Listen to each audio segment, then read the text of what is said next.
অষ্টম শ্রেণীর সুপ্রিয় শিক্ষার্থী, আজকে তোমাদের ইংরেজি বই থেকে অষ্টম experience live in the Woods থেকে 8.3.5, 8.3.6, 8.3.7 এবং 8.3.8 চারটি অ্যাক্টিভিটি বিস্তারিত উত্তর সহ আলোচনা করতে যাচ্ছি। প্রথমে জেনে নিচ্ছে আমাদের জন্য নির্দেশনা কী দেওয়া আছে।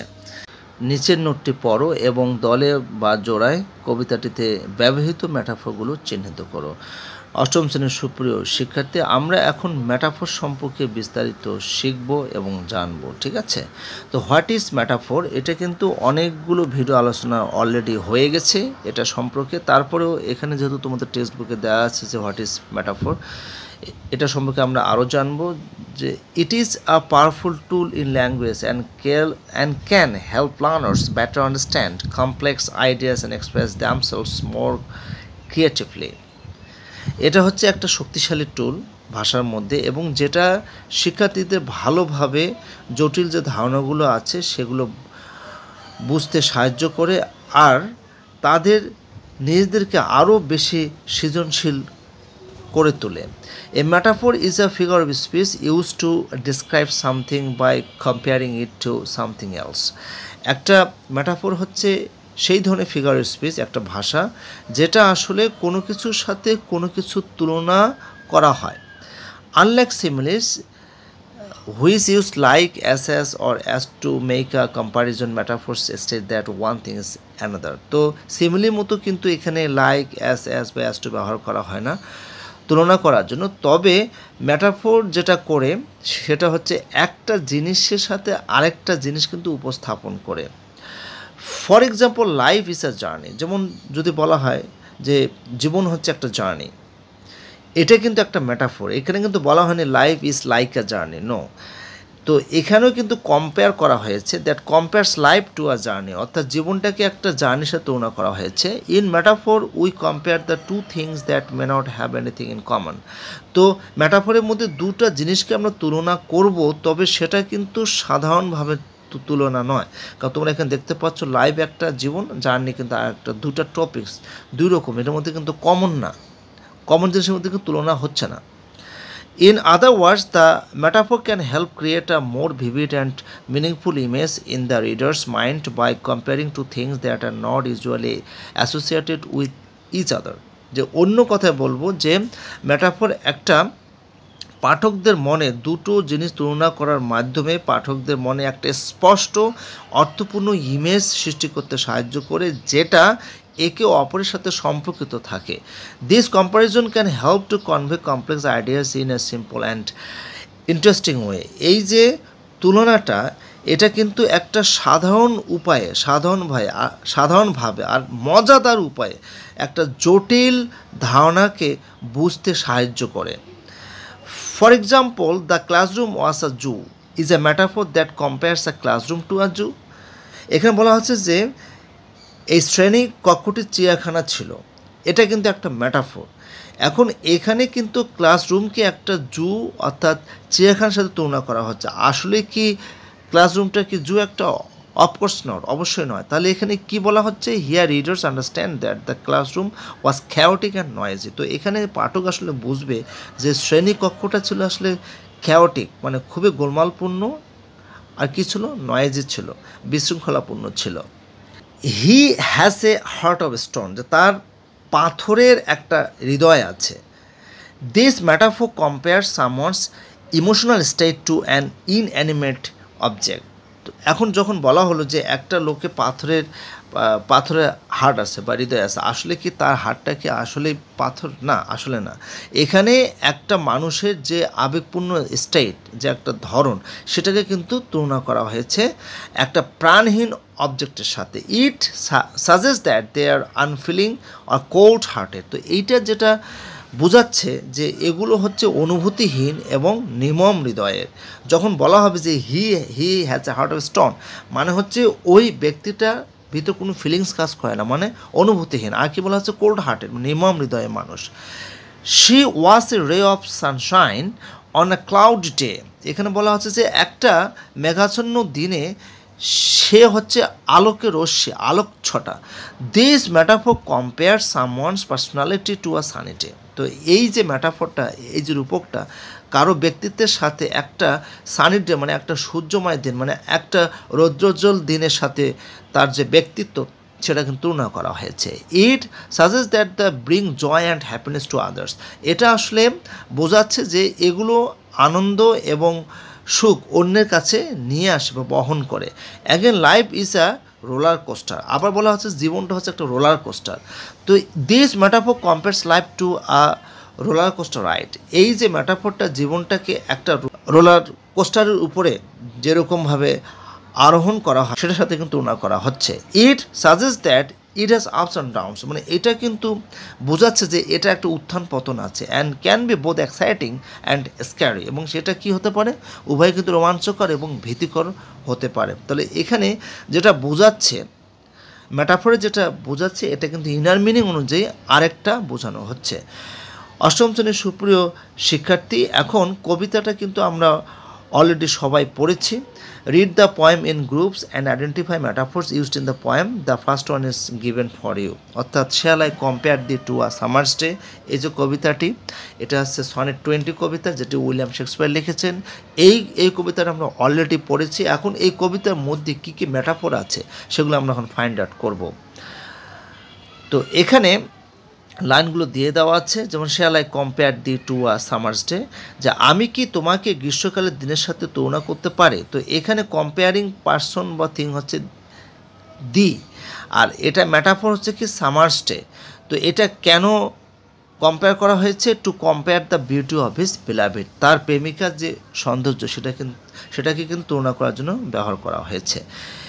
এরপরে rough winds do shake the darling birds of May, গ্রীষ্মের খড়খড়ে বাতাস মে মাসের সুন্দর কুড়ুগুলিকে ঝরিয়ে দেয়। তো এখানে কম্পেয়ারিং অবজেক্টটা হচ্ছে রাফ ওয়াইন্ডস অর্থাৎ খড়খড়ে বাতাস, আর এটা কম্পেয়ার করা হয়েছে দ্য ডার্লিং বার্ডসের সাথে, অর্থাৎ যে ডার্লিং বার্ড যে কুড়িগুলো আছে, যে চিকন কুড়িগুলো, মলায়েন যে কুড়িগুলো, এর সাথে তুলনা করা হয়েছে। কেন করা হয়েছে, to compare the trades of rough winds, অর্থাৎ রাফ ওয়াইন্ডসের যে বৈশিষ্ট্য, যে খড়খড়ে বাতাসের যে বৈশিষ্ট্য, সেটাকে কিন্তু তুলনা করার জন্য এটি ব্যবহার করা হয়েছে। এরপরে at summer's lease hath all too short a date, আর গ্রীষ্মের ব্যাপ্তি অত্যন্ত অল্প। এখানে কম্পেয়ারিং অবজেক্ট হলো সামার্স লেস। লেস মানে কি ডিউরেশন, আর এটাকে কিন্তু কম্পেয়ার করা হয়েছে শর্ট ডিউরেশন, অর্থাৎ যে কোনো কিছু শর্ট ডিউরেশনের সাথে তুলনা করা হয়েছে। To compare the shortest duration of summer, অর্থাৎ সামারের যে অর্থাৎ গ্রীষ্মকালের যে সংক্ষিপ্ত ডিউরেশন আছে, ব্যক্তিকাল আছে, এর সাথে কিন্তু তুলনা করা হয়েছে। Sometimes too hot the eye of heaven shines, অর্থাৎ মাঝে মাঝে সূর্যের প্রচণ্ড প্রখরতা। এখানে কম্পেয়ারিং অবজেক্ট হচ্ছে হ্যাভেন, আর এটা হ্যাভেনের সাথে তুলনা করা হয়েছে দ্য সান, সূর্যকে তুলনা করা হয়েছে। তো এখানে হ্যাভেন ইজ কম্পেয়ার টু সান, অর্থাৎ হ্যাভেনকে সূর্যের সাথে তুলনা করা হয়েছে। And often is is gold complexion dreamed, মাঝে মাঝে সূর্যের সোনালি আভাও নিভে যায়। যে মাঝে মাঝে সূর্যের যে সোনালি আভা, দ্য সান অফ সান, এটাকে কিন্তু কম্পেয়ার করা হয়েছে গোল্ডের সাথে। হ্যাঁ, the ray of sun is compare to gold. তো এখানে সূর্যের যে রশ্মি, যে আভা, এটাকে গোল্ডের সাথে তুলনা করা হয়েছে। অষ্টম শ্রেণীর সুপ্রিয় শিক্ষার্থী, আমরা কিন্তু কবিতার মধ্যে যে সমস্ত মেটাফোর ব্যবহার করা হয়েছে সেগুলো কিন্তু আমরা এখানে পড়লাম। আর এরপরে 8.3.7 এখানে যে অ্যাক্টিভিটি রয়েছে এটা আমরা এখন পড়ে নিচ্ছি। কী নির্দেশনা দেওয়া আছে, read the poem in pairs again, then read the following questions and answer them. বলা হচ্ছে যে জোড়ায় কবিতাটা আবার পড়ো, তারপর নিচে প্রশ্নগুলো পড়ো এবং উত্তর দাও। কবিতাটি আবার কিন্তু পড়তে বলা হচ্ছে, তোমরা অবশ্যই পূর্বে ভিডিওটা দেখে নেবে। আমি কিন্তু কবিতাটি অনেক সুন্দর করে তোমাদের বুঝিয়ে দিয়েছি, তোমরা এটা পড়ে নেবে। এখন এখানে কিছু প্রশ্ন আছে, প্রশ্নের উত্তরগুলো পড়ার জন্য আমাদের অ্যাক্টিভিটি 8.3.8টা আগে পড়ে নিতে হবে। তারপরে আমরা 8.3.7 যে প্রশ্নগুলো আছে সেই প্রশ্নের উত্তরগুলো আমরা খুব সহজে দিতে পারবো, কারণ এখানে সেই নির্দেশনায় দেওয়া হয়েছে। Dear students, read the summary and the central theme of the poem, it will help you answer the questions above. প্রিয় শিক্ষার্থীরা, কবিতাটির সামারি এবং সেন্ট্রাল থিম পড়ে, এটি তোমাদেরকে উপরে প্রশ্নগুলো উত্তর দিতে সাহায্য করবে। কাজেই 8.3.8টা আমাদের আগে বুঝতে হবে, তারপরে আমরা 8.3.7 অ্যাক্টিভিটিতে যে প্রশ্নগুলো আছে সেগুলোর উত্তর আমরা খুব সহজেই বুঝতে পারবো। তো এখানে সামারি এবং সেন্ট্রাল থিম দেওয়া আছে কবিতাটি, সেটা তোমাদের আমি বুঝিয়ে দিচ্ছি। In the sonnet shall I compare thee to a summer's day, অর্থাৎ সনেট 18। আসলে এই সনেটটার নাম হচ্ছে sonnet 18। William Shakespeare uses the metaphor of a summer's day to describe the beauty of a person likely a beloved. তো এখানে shall I compare thee to a summer's day sonnet 18 যে কবিতাটিতে William Shakespeare আসলে summer's day যে রূপক সেটি কিন্তু ব্যবহার করেছেন একজন ব্যক্তি, অর্থাৎ তার যে প্রেমিকা, সেই তার প্রেমিকা সৌন্দর্যটাকে বর্ণনা করার জন্য তিনি এই মেটাফোরটি ব্যবহার করেছেন, অর্থাৎ summer's day. The opening line poses the questions of whether it is fitting to compare this person to a summer's day. তো এখানে বলা হচ্ছে যে প্রথম যে লাইনগুলো, মানে কবিতার যে ওপেনিং লাইনস, মানে প্রথম লাইনগুলো আসলে প্রশ্ন সৃষ্টি করেছে যে এই ব্যক্তির সাথে যেটি সামার্স ডে যেটা তুলনা করা হচ্ছে সেটা ফিট হচ্ছে কিনা, মানে সেটা ঠিক হচ্ছে কিনা। However the speaker quickly points out the person is more beautiful and enduring than any mere season.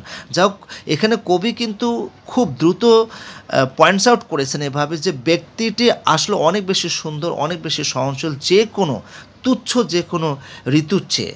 The speaker contrast the fickleness and beauty of summer with the timeless and unchanging beauty of the person.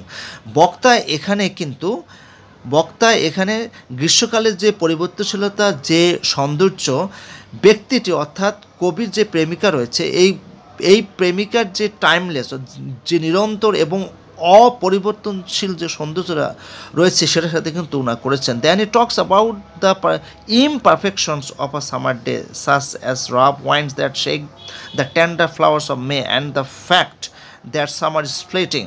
এখানে বলা হচ্ছে যে তারপর তিনি এই গ্রীষ্মকালের যে অপূর্ণতা আছে সেটা সম্পর্কে কিন্তু কথা বলেছেন।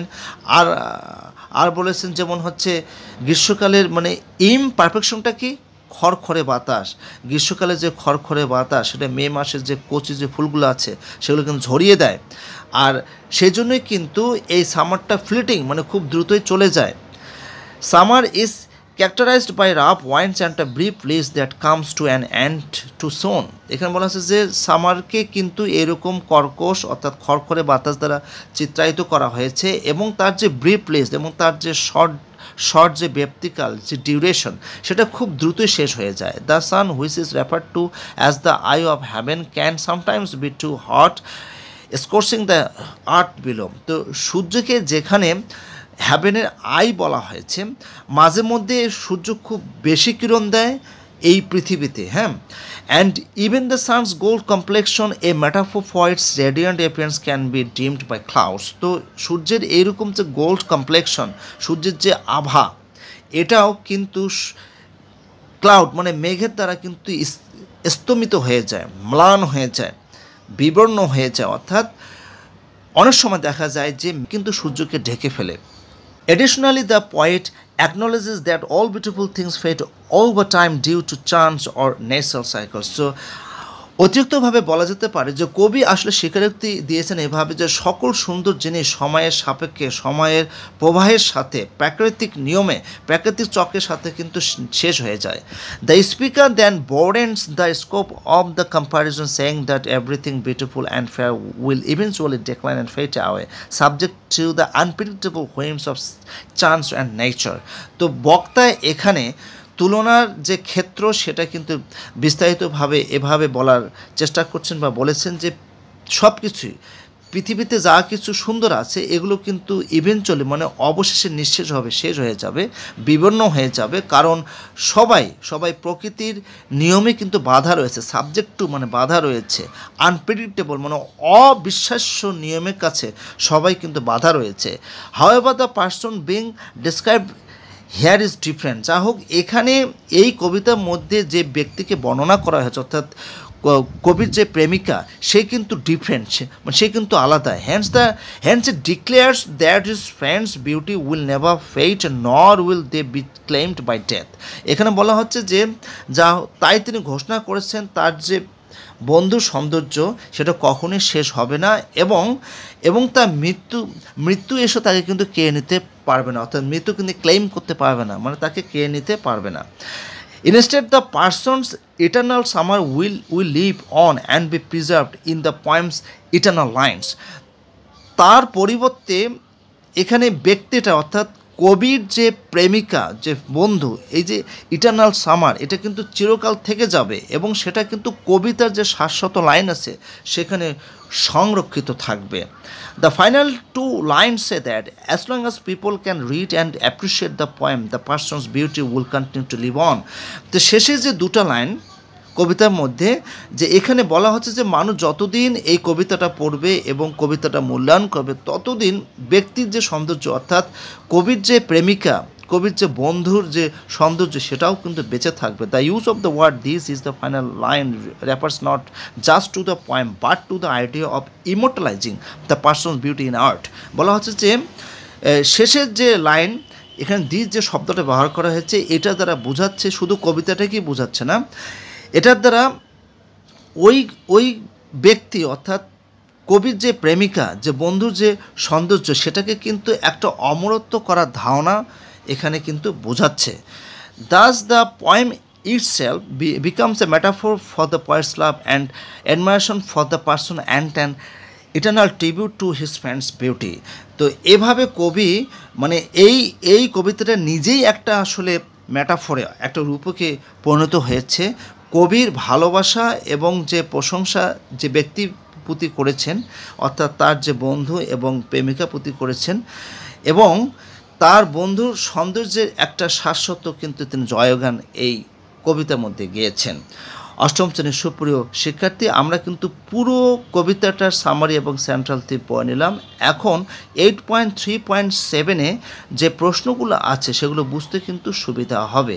এখন এখানে প্রথম যে প্রশ্নটা রয়েছে তা হলো what is the sun compared in the poem, অর্থাৎ এখানে বলা হচ্ছে যে সূর্যকে কবিতার মধ্যে কিসের সাথে তুলনা করা হয়েছে। একদমই সহজ, কারণ আমরা অলরেডি পড়েছি the sun is compare to heaven, কারণ সূর্যকে হ্যাভেনের সাথে তুলনা করা হয়েছে, অর্থাৎ the sun is compare to the eye of heaven, এভাবে কিন্তু আমরা বলতে পারি। Why is the person being describe different from other beautiful things according to the speaker, যে কেন কবিতায় বর্ণিত লোকটি আসলে স্পিকারের মতে বক্তার মতে অন্যান্য সুন্দর জিনিস থেকে আলাদা। The person described in the poem is none but the beloved of the poet, অর্থাৎ কবিতা বর্ণিত যে ব্যক্তিটি সেটা হচ্ছে কবির প্রেমিকা ছাড়া আর কেউ নয়। His beloved is different from other beautiful things, তার যে প্রেমিকা তার যে বন্ধু আসলে অন্যান্য সুন্দর জিনিস থেকে আলাদা। Because all beautiful things will lose the beauty but his beloved will not lose her beauty rather her beauty will remain forever. এখানে বলা হচ্ছে যে কারণ সকল সুন্দর জিনিস তার সৌন্দর্য হারাবে কিন্তু তার যে প্রেমিকা তার যে সৌন্দর্য সে হারাবে না, কারণ তার সৌন্দর্যটা চিরকাল থেকে যাবে। নাম্বার কোয়েশ্চেন যে what are the metaphors that Shakespeare uses to describe the beauty of a person in sonnet 18, অর্থাৎ সনেট 18-এর মধ্যে শেক্সপিয়ার সেই ব্যক্তিটির সৌন্দর্য বর্ণনা করার জন্য কী কী মেটাফোর ব্যবহার করেছেন সেটা এখানে বলা হচ্ছে যে the metaphors that Shakespeare's uses to describe the beauty of a person in sonnet 18 are a summer stay that describes the beauty of a person likely a beloved of the poet. The fickleness and beauty of summer is compared with the timeless and unchanging beauty of the person, অর্থাৎ এখানে বলা হচ্ছে যে এই কবিতার মধ্যে ব্যক্তিটির সৌন্দর্য বর্ণনা করার জন্য যে সমস্ত মেটাফোর বা রূপক ব্যবহার করা হয়েছে তার মধ্যে হচ্ছে আজ সামার স্টে এবং যেটা ওই ব্যক্তির সৌন্দর্যকে বর্ণনা করেছে, আরেকটা হচ্ছে the fickleness and beauty of a summer, অর্থাৎ সামারের যে ফিকলনেস আর হচ্ছে যে সৌন্দর্য সেটা কিন্তু তুলনা করা হয়েছে ওই ব্যক্তির যে টাইমলেস এবং আনচেঞ্জিং মানে অপরিবর্তনশীল যে সৌন্দর্য আছে সেটার সাথে তুলনা করা হয়েছে। এরপরে হচ্ছে in the line long lives this and this gives life to the what whom is the metaphor life used for. তো এখানে বলা হচ্ছে যে শেষের যে লাইনটা এটা আসলে কিসের সাথে লাইফ যে রয়েছে যে রূপক রয়েছে এই লাইফটা কিসের জন্য ব্যবহার করা হয়েছে। উত্তরে বলা হয়েছে the metaphor life is compare to the eternal lines of the poem. এখানে এই যে লাইফ, জীবনটাকে কবিতার যে শাশ্বত লাইন আছে সেটার সাথে কিন্তু তুলনা করা হয়েছে। The poet here সেইজ that all beautiful things will lose the beauty, but his beloved's beauty will never lose, because the poet has offered his beloved to stay in the internal lines of his poem. As long as the sonnet lives, it will give life to his beloved. বলা হচ্ছে যে কবি এখানে সকল সুন্দর জিনিস বলেছেন, যে সকল সুন্দর জিনিস তার সৌন্দর্য হারাবে, কিন্তু তার প্রেমিকার সৌন্দর্য কখনোই হারাবে না, কারণ কবি তার প্রেমিকাকে তার কবিতার শাশ্বত লাইনে অবস্থান করার জন্য অফার দিয়েছেন। যতদিন এই সনেট বেঁচে থাকবে ততদিন এই সনেটটা তার প্রেমিকাকে বেঁচে রাখবে। Number question, what is the overall message of sonnet 18? অর্থাৎ সনেট 18-এর সার্বিক যে মেসেজ, বার্তাটা কি? The overall message of sonnet 18 is that all living beings, whether they are beautiful or not must meet death. তো এখানে বলা হচ্ছে সনেট 18-এর যে মেসেজ তা হলো যে সকল জীবিত মানুষ, যারা সুন্দর হোক বা যেই হোক, অবশ্যই মৃত্যু বরণ করবে। At the same time beauty of things will never remain forever. আবার এখানে একই সময় বলা হচ্ছে যে সকল জিনিসের সৌন্দর্য কিন্তু চিরকাল কখনোই থাকবে না। Beauty will be faded suddenly or with the eternal course of time. এখানে বলা হচ্ছে যে সৌন্দর্য আসলে হঠাৎ করে হারিয়ে যাবে, অথবা সময়ের গতিতেই কিন্তু হারিয়ে যাবে। But the poet here ironically says that his beloved will never lose her beauty, because the poet has offered his beloved to stay in the eternal lines of his poem. তবে এখানে কবি কিন্তু বলেছেন যে তার যে প্রেমিকার সৌন্দর্য কখনোই হারাবে না, কারণ কবি এখানে তার প্রেমিকাকে তার কবিতার শাশ্বত লাইনে স্থান দিয়েছেন। যতদিন এই সনেট বেঁচে থাকবে, it will give life to his beloved, এবং ততদিন এটা তার প্রেমিকাকে জীবন দান করবে। অষ্টম শ্রেণীর সুপ্রিয় শিক্ষার্থী, তোমরা অবশ্যই এই 4টি অ্যাক্টিভিটি বুঝতে পেরেছো, আর তোমরা অবশ্যই আমার ডেসক্রিপশন বক্স থেকে এই পিডিএফ ফাইলটি ডাউনলোড করে নেবে। আজকে এ পর্যন্ত, সবাই ভালো থাকবে। ভিডিওটি ভালো লাগলে অবশ্যই লাইক, সাবস্ক্রাইব এবং বেল আইকনটিতে ক্লিক করবেন।